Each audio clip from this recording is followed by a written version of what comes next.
Welcome to trading friends. So நம்ம good evening. நம்ம வந்து பார்த்தீங்கன்னா ஒரு நல்ல ஒரு கேப் வந்துருச்சு நம்மளோட வீடியோ அப்லோட் பண்ணி. ஸோ நீங்கள் கண்டினியூவாக வீடியோ அப்லோட் பண்ணுவோம். நம்ம ஆஃபீஸ் ஷிஃப்ட்டுகள் கொஞ்சம் வேலைகள் இருந்தது. ஸோ அதெல்லாமே கம்ப்ளீட் பண்ணி முடிச்சாச்சு. சரி, இனி தொடர்ந்து நம்மளோட வீடியோ வரக்கான வாய்ப்புகள் அதிகம். ஸோ இங்கே வந்து பார்த்தோம் அப்படின்னா அதுக்குள்ளே நிறைய விஷயங்கள் வந்து இஸ்ரேல் ஈரானோட போர் தான் இப்போ ரொம்ப ரொம்ப இம்பார்ட்டண்டாக இருக்குது. ஸோ அதோட எஃபெக்ட் வந்து நமக்கு வந்து ஃபஸ்ட் அதோடைய ஸ்டார்டிங்கில் அந்த எஃபெக்ட் இருந்தது. பட் அதுக்கடுத்து வந்து பார்த்தோம் அப்படின்னா இன்றைக்கி அதுக்கான எஃபெக்டெல்லாம் பெருசாக வந்து ஒன்றும் நம்மளுடைய மார்க்கெட்டில் வந்து எதிரொலிச்சுதான்னு பார்த்தோம் அப்படின்னா இல்லை. ஸோ சேஞ்சஸ் தான். மார்க்கெட் வந்து அப்படியே புல்லிஷாக தான் இருக்குது. மற்ற மார்க்கெட்டில் கம்பேர் பண்ணோம்னா எல்லா மார்க்கெட்டும் வந்து பார்த்திங்கன்னா ஒரு மீடியமான ஒரு புல்லிஷ் தான் இருந்தது. நம்ம மார்க்கெட் வந்து பார்த்திங்கன்னா நியர்பையாக 1% நியர்பையாக வந்து கூட புல்லிஷாக இருக்குது. சரி, ஓகே. நம்ம நாளைக்கு எப்படி மார்க்கெட் இருக்கும் அப்படிங்கிறதுக்கான ப்ரிடிக்ஷன் தான் நம்ம இன்றைக்கி பார்க்க போகிறோம். ஸோ நமக்கு எங்கெங்கெல்லாம் ரிவர்சல் பாயிண்ட் இருக்குது, எங்கெங்கெல்லாம் ரெசிஸ்டன்ஸ் இருக்குது அப்படிங்கிறத நம்ம இங்கே முக்கியமாக பார்க்க வேண்டியது இருக்குது. ஸோ மார்க்கெட் வந்து நமக்கு க்ளோசிங் வந்து நிஃப்டி வந்து 24,940 க்ளோசிங் கொடுத்துருக்கு. 946 இந்த லெவலில். ஸோ நாளைக்கு வந்து பார்த்தோம் அப்படின்னா நமக்கு 25,040 ஒரு ரிவர்சல் பாயிண்டாக இருக்குது. ஸோ இந்த இடங்கள் 25,040 ஒரு ரிவர்சலாக இருக்கான சான்சஸ் அதிகம். ஸோ இந்த இடத்துலேருந்து மார்க்கெட் டவுன் ஆகிறதுக்கான சான்ஸ் ரொம்ப அதிகமாக இருக்குது இந்த ஏரியா. ஸோ இதையும் பிரேக் ஆகி மூவ்மெண்ட் கொடுத்துருன்னா நமக்கு அடுத்த ரெசிஸ்டன்ஸ் வந்து பார்த்திங்க அப்படின்னா 27,900 to 100 இந்த ரேஞ்சில் ஒரு ரெசிஸ்டன்ஸ் இருக்குது. 25,900 to 100. ஸோ இந்த லெவலில் ஒரு ரெசிஸ்டன்ஸ் இருக்குது. அப்போ ரெண்டுமே நமக்கு ரெசிஸ்டன்ஸ் ஏரியா. இங்கேருந்து ஒரு செல்லிங் வர்றதுக்கான சான்சஸ் இருக்குது. ஒருவேளை நமக்கு வந்து ஒரு நல்ல ஒரு கேப் அப் கொடுத்து 25,100க்கு மேலே மூவ்மெண்ட் ஆச்சு அப்படின்னா இது ப்ரீவியஸ் கையான 25,220 இது பிரேக் பண்ணுறதுக்கு ட்ரை பண்ணும். ஸோ இந்த ரெண்டு லெவலையும் தாண்டோம்னா நமக்கு வந்து பார்த்திங்கன்னா அப்சைடில் ஒரு மூவ் ஆகிறதுக்கான சான்சஸ் ரொம்ப அதிகம்.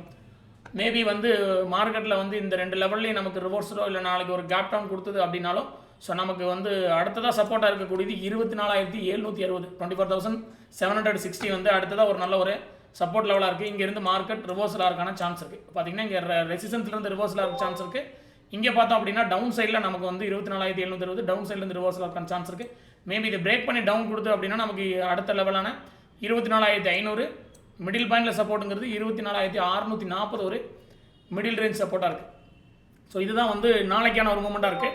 ஸோ தொடர்ந்து வந்து எப்படி ட்ரேட் நடக்குது, ஏதாவது வாரலைக்கு ஏதாவது ஒரு புது சேஞ்சஸ் இருக்குது, இல்லை ஏதாவது வந்து எதையாக வந்து இன்னும் வந்து ஆக்ரோஷமாக மோதிக்கிறாங்க அப்படின்னா ஏதாவது ஒரு எஃபெக்ட் ஆகிறதுக்கு வாய்ப்புகள் இருக்குது. பட் இன்றைக்கே அது பெரிய லெவலில் கொண்டு போட்டாங்க. ஸோ வருங்காலங்களில் ஒன்று மட்டும் நமக்கு நல்லா தெரியுது. இனி வருங்காலங்களில் வந்து ட்ரேடிங் பண்ணிட்டு இருக்கிறோம், ட்ரேடிங் நடந்துட்டு இருக்கிற எக்ஸ்சேஞ்ச் பக்கத்துலேயே வந்து ஏதாவது ஒரு பெரிய ஃபியூச்சர்லாம் கொண்டு வந்துட்டே இருந்தாலும் மார்க்கெட் பாட்டுக்கு இயல்பாக இருக்கிறத நம்ம இந்த வர நாட்கள் நம்ம கொஞ்சம் கொஞ்சமாக கவனிக்க கற்றுக்கிட்டோம். ஸோ முதல்ல வந்து பார்த்திங்கன்னா உக்ரைன் ரஷ்யா இருந்தது. உக்ரைன் ரஷ்யாவோட வார் நடந்துட்டு இருந்தப்போ ஃபஸ்ட்டு ஒரு எஃபெக்ட் இருந்தது. அதுக்கப்புறம் இப்போ வரைக்கும் பார்த்திங்கன்னா அதை மதிக்கிறது கூட இல்லை. ஸோ அதே மாதிரி இஸ்ரேலோட இந்த முதல் நாளோடைய தாக்குதல் இதெல்லாம் இருந்தது. அதுக்கப்புறம் பார்த்தீங்கன்னா இப்போ அது கண்டுக்கிறதே இல்லை. இது காலப்போக்கில் எப்படி மாறும் அப்படின்னா ஸோ இனி நம்ம வண்டியில் போயிட்டே இருந்தாலும் அங்கங்கே குண்டுகள் விழுலாம், நம்ம பாட்டுக்கு போயிட்டே இருக்கிற உலகத்துக்கு நம்ம மாறிடுங்கிற மாதிரியான தோற்றத்தை தான் இப்போ தெரியுது. ஸோ அதனால் இது மார்க்கெட்டும் அதுக்கு தகுந்த மாதிரி இனி பழகிடுச்சுன்னு நான் நினைக்கிறேன். ஸோ உங்களோட கருத்துக்கள் எதுவாக இருந்தாலும் கமெண்ட்ஸ் பண்ணலாம். ஸோ நிஃப்டியோடைய லெவல்ஸ் நம்ம பார்த்தோம். நமக்கு இந்த ரேஞ்சுக்குள்ளே தான் மார்க்கெட் இருக்கிறதுக்கான சான்சஸ் இருக்குது. ஸோ அதே நேரத்தில் வந்து அதோடைய ஆப்ஷன் செயின் அனாலிசிஸும் பார்த்துடலாம். ஸோ நிஃப்டியில் வந்து பார்த்தோம் அப்படின்னா 25,000 வந்து கால் அண்ட் புட் ரைட் நடந்திருக்கு. அப்படின்னா 25,100 25,200 இதுகள் தான் வந்து பார்த்தீங்கன்னா கால் ரைட்டிங் எதுவும் நடந்திருக்குது. ஒரு ரேஞ்ச் பவுண்டுங்கிறது 25,000 நாளைக்கு மார்க்கெட் மேலே போனாலும் 20,000 ஒரு ரேஞ்ச் பவுண்ட் ஆகிறதுக்கு சான்சஸ் இருக்குது. சப்போர்ட்டிவ் 24,000 சப்போர்ட்டிவ் எடுத்துருக்குது. 24,800 நல்ல ஒரு சப்போர்ட்டிவ் ரேஞ்ச் இருந்திருக்கு. இந்த எக்ஸ்பைரி 19 ஜூன் எக்ஸ்பைரிக்கான ஸ்ட்ராங்கான ஒரு பவுண்ட் கிரியேட் பண்ணியிருக்காங்க. பட் இது ஏதாவது வேறு ஏதாவது ஒரு ஸ்ட்ராங்கான நியூஸ் வரும்போது சேஞ்சஸ் ஆகலாம். பட் இப்போ வரைக்கும் இதுதான் அதுக்கான மெயின். இது வந்து ஒரு 20,000ங்கிறது ஒரு ரேஞ்ச் பவுண்ட் ஏரியா. அப்போ 25,200 நமக்கு வந்து பார்த்தீங்கன்னா 25,200 to 24,800. ஸோ இது வந்து ஓவரால் தாண்டறதுக்கான வாய்ப்பு குறைவாக இருக்கிற மாதிரி இருக்குது. ஸோ ரேஞ்ச் பவுண்டுங்கிறது 25,000 25,100 இதில் 24,900. ஸோ இந்த ரேஞ்சுக்குள்ளே வந்து ஒரு ரேஞ்சாக இருக்கான சான்ஸ் இருக்கிற மாதிரி இருக்குது. ஸோ நீங்கள் ட்ரேட் பண்ணும்போது அந்த ஏரியா வரும்போது அது என்ட்ரி எடுத்திங்கன்னா உங்களுக்கு ரொம்ப யூஸ்ஃபுல்லாக இருக்கும். ஸோ அதுக்கப்புறம் வந்து பேங்க் நிஃப்டி எப்படி ஒரு மூவ்மெண்ட் இருக்குது அப்படிங்கிறத பார்க்கலாம். ஸோ பேங்க் நிஃப்டியில் எடுத்துட்டிங்கன்னா நமக்கு 2 ஏரியா இருக்குது. ஸோ ரிவர்சல் பாயிண்ட்டுக்கான ஏரியா வந்து பார்த்தோம்னா நமக்கு அந்த கேப் ஃபில் பண்ணி நமக்கு ரிவர்சல் ஆகலாம். 56,200 மார்க்கெட் ப்ரைஸ் வந்து டவுனாக இருக்கான ஒரு சான்சஸ் இருக்குது. ஸோ அதையும் தாண்டி மூவ் ஆனால் 56,600 இது ரிவர்சல் ஆகிறக்கான சான்ஸ் இருக்குது. ஸோ நாளைக்கு ஒரு கேப் அப் இருந்ததுன்னா மார்க்கெட்டில் இந்த இடங்களையும் ரிவர்ஸ் வரலாம். மார்க்கெட் வந்து இந்த 2 ரேஞ்சிலையும் நமக்கு வந்து ஒரு செல்லிங் ப்ரெஷர் கிரியேட் ஆகிறதுக்கு சான்ஸ் நிறையா இருக்கிறதா தான் நம்ம இங்கே டெக்னிக்கல் வைஸாக பார்க்குறோம். ஓவராலாக மார்க்கெட் வந்து என்ன கண்டிஷன் இருக்குது அப்படிங்கிறத வந்து பார்த்தோம் அப்படின்னா இதுவும் வந்து ஒரு இயர்லி கையை பிரேக் பண்ணி ஒரு நல்ல மூவ்மெண்ட் கொடுத்தது. மறுபடியும் வந்து பார்த்தீங்கன்னா இப்போ ரீசெண்டாக இந்த ஒரு அட்டாக்னால வந்து டவுன் ஆச்சு.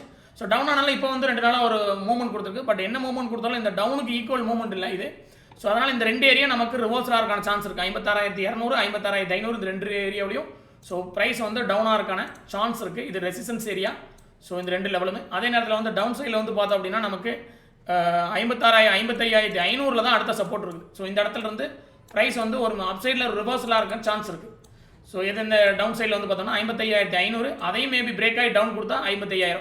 இப்போ ஓவராலாக இதுவும் ஒரு ரேஞ்சுக்குள்ளே வர ஆரம்பிச்சிச்சு அப்படின்னா 56,000 டு நமக்கு வந்து பார்த்தோம்னா 55,500, இதுவும் ஒரு 500 பாயிண்ட் ரேஞ்சுக்குள்ளே வர ஆரம்பிக்குது. நமக்கு ஏதாவது பெரிய ஒரு நியூஸோ இல்லை பெரிய எஃபெக்டோ ஆனால் மட்டும்தான் இதை பிரேக் பண்ணுறதுக்கு சான்ஸ் இருக்குது. இல்லைன்னா இதுவும் நம்ம ஆப்ஷன் செயினில் பார்த்தாலும் இதே மாதிரியான ஒரு கிரியேட்டிவ் தான் இருக்கிறதுக்கு வாய்ப்பு இருக்குன்னு நம்ம பார்க்கலாம். ஸோ இப்போ நம்ம ஓவராலாக தெரிஞ்சுக்க வேண்டியது 55,500 நமக்கு வந்து டவுன் மூவ்மெண்ட் கொடுத்து வந்துன்னா ரிவர்ஸில் இருக்கும் சின்ன சான்ஸ் இருக்குது. அது 55,500 பிரேக் பண்ணி மறுபடியும் டவுன் கொடுத்தா நமக்கு 55,000 ஒரு ஸ்ட்ராங் சப்போர்ட் லெவலாக இருக்குது. அதையும் மேபி பிரேக் பண்ணால் மார்க்கெட் டவுன் ஆகலாம். பட் இல்லைன்னா மார்க்கெட்டில் வந்து பெரிய டவுன் மூவ்மெண்ட் இல்லை இந்த சைடில். ஸோ அப் சைடில் எடுத்துட்டோம்னா 56,200 to 500 இந்த ரெண்டுமே ரெசிஸ்டன்ஸ் ஏரியா. அங்கே ரெண்டுலேயுமே ரிவர்சல் பாயிண்ட் கொடுக்குறதுக்கான சான்ஸ் இருக்கு. ஒரு வேலை கேப் அப் ஆனாலும் அங்கேருந்து மறுபடியும் செல்லிங் மூவ்மெண்ட் வர்றதுக்கு வாய்ப்பு இருக்குது. இதுதான் பேங்க் நிஃப்டியோடைய டெக்னிக்கலாக நம்ம பார்க்க வேண்டிய இடங்கள். ஸோ அதுக்கப்புறம் வந்து பார்த்தீங்கன்னா பேங்க் நிஃப்டியோட ஆப்ஷன் செயின் அனாலிசிஸ் பார்த்தோம்னா நமக்கு அது மந்த்லி ஆப்ஷனு, அதனால் நம்ம அதில் பெருசாக இது பண்ண முடியாது. பட் நம்ம இங்கே பார்க்க வேண்டியது நம்ம சொன்ன மாதிரி 56,000, 56,500, 56,500, 56,000, 55,500 இந்த ரேஞ்சுக்குள்ள இந்த 300-400 பாயிண்ட் ரேஞ்சுக்குள்ளரையும் இது வந்து மூவ்மெண்ட் கொடுக்குறதுக்கான வாய்ப்புகள் அதிகமாக இருக்குது. ஏன்னா 56,000 பாருங்களேன், காலும் ரைட் அதிகமாக இருக்குது, ஈக்குவலாக புட் ரைட் இருக்குது. ஸோ இது ரெண்டுமே ஈக்குவல் ரைட்டில் இருக்குது. இன்றைக்கி அந்த கால் ரைட்டுக்கு ஈக்குவலாக புட் ரைட் இன்றைக்கி வந்து மூவ் ஆகி வந்திருக்கிறதா தான் நம்ம பார்க்குறோம்.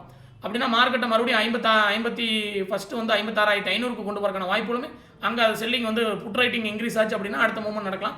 அடுத்து 57,000. ஸோ இந்த சைடில் 56,000க்கு கீழே வந்து மார்க்கெட் கன்சிஸ்டண்டாக ட்ரேட் ஆச்சு அப்படின்னா டவுன் ஆக வாய்ப்பு இருக்குது. அப்படி இல்லாமல் 56,000க்கு மேலே ட்ரேட் ஆகிட்டு இருந்தேன்னா மறுபடியும் ஒரு 56,500 வரைக்கும் ஒரு மூவ்மெண்ட் இருக்கிறதுக்கு வாய்ப்பு இருக்குங்கிறத இங்கே ஆப்ஷன் அனாலிசிஸில் பார்க்குறோம். ஸோ அதுக்கப்புறம் வந்து பார்த்தோன்னா 55,500 புட் ரைட்டிங் அதிகமாக இருக்குது. அப்போ அந்த இடம் ஒரு சப்போர்ட்டுங்கிறது நமக்கு கன்ஃபார்ம் பண்ணுது. ஸோ ஓவராலாக நம்ம வந்து நிஃப்டி அண்ட் பேங்க் நிஃப்டியோடைய டெக்னிக்கல் அனாலிசிஸ் பார்த்தோம். உங்களுக்கு அது பயனுள்ளதாக இருந்து நினைக்கிறேன். ரொம்ப நாள் கழிச்சு வீடியோ போட்டிருக்கோம். ஸோ இனி வந்து கண்டினியூ உங்களுக்கு வீடியோ வந்து ரெகுலர் அப்லோட் ஆகும். Okay, thank you. தொடர்ந்து நமக்கு சப்போர்ட் பண்ணுங்கள், நம்ம சேனலை சப்ஸ்கிரைப் பண்ணுங்கள், லைக் பண்ணுங்கள், ட்ரேடிங் மட்டும் ஷேர் பண்ணுங்கள். மறுபடியும் பார்ப்போம். தேங்க்யூ.